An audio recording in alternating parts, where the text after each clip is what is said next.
Good morning students. This is class 10th and we are going to learn social science. Civics part, which name of the book is Democratic Politics Part 2nd, and the first chapter is related with the power sharing. Power sharing ये पहला chapter है जो हम शुरू कर रहे हैं, और जैसा नाम से रिफ्लेक्ट हो रहा है ये चैप्टर जो है ये बात करता है कि गवर्नमेंट में पावर्स की शेयरिंग क्यों ज़रूरी है और इसका मतलब क्या है।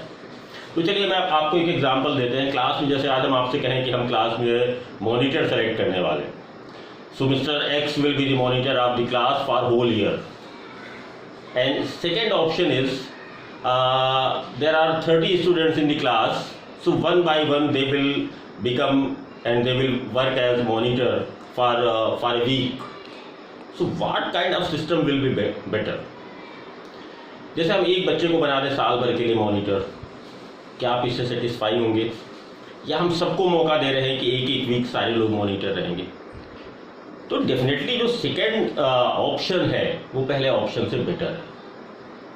तो ये जो चीज़ है जिसमें सब लोगों को मौका मिलता है पावर में आने का, सबके पास ये अपॉर्चुनिटी होती है कि वो पावर का हिस्सा बन सके, ये सिस्टम कहलाता है power sharing. So power should not be rested in a single unit और a single constituent of the government, it should be shared by all units of the government. This concept is called the power sharing.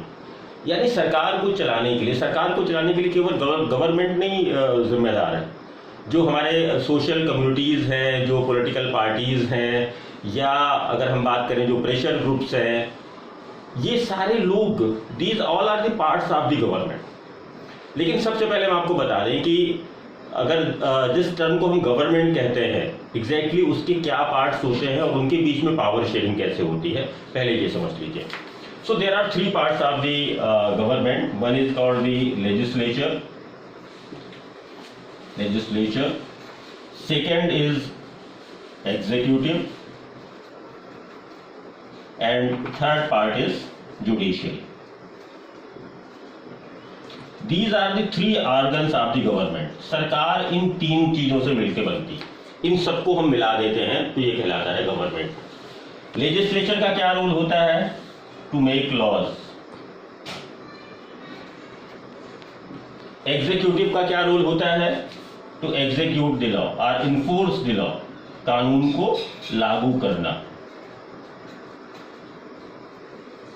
और judiciary का काम होता है legislature या executive ठीक से work कर रहे हैं या नहीं, उसको डिसाइड करना, उसको चेक करना। Check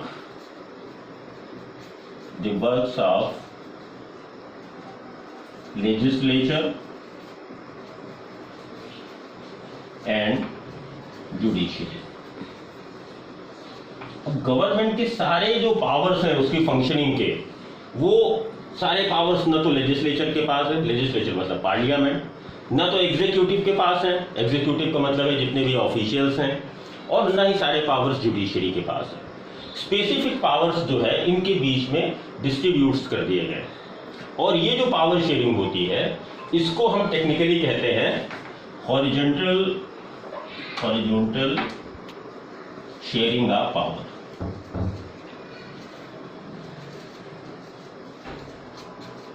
horizontal sharing of power क्यों कहते हैं? क्योंकि हॉरिजॉन्टल और वर्टिकल आप समझते हैं, मैं आपको ऐसे बताता हूं। जैसे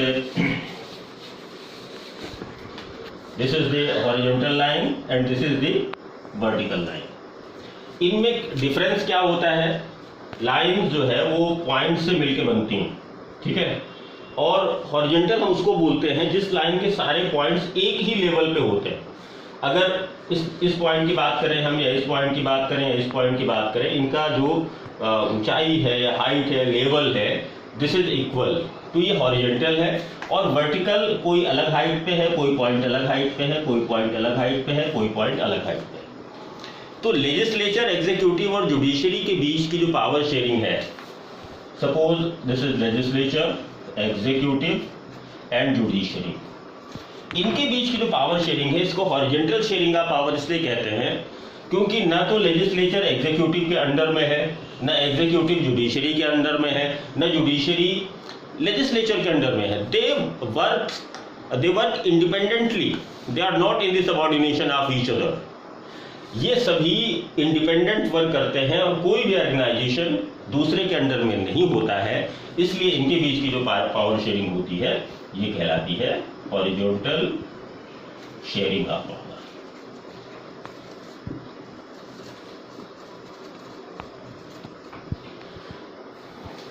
बस आज के लिए इतना ही। कल हम आपको दूसरे जो फॉर्म्स है पावर शेयरिंग के, like vertical form of power sharing, उसके बारे में आपको कल पढ़ाएंगे। Till then, good bye.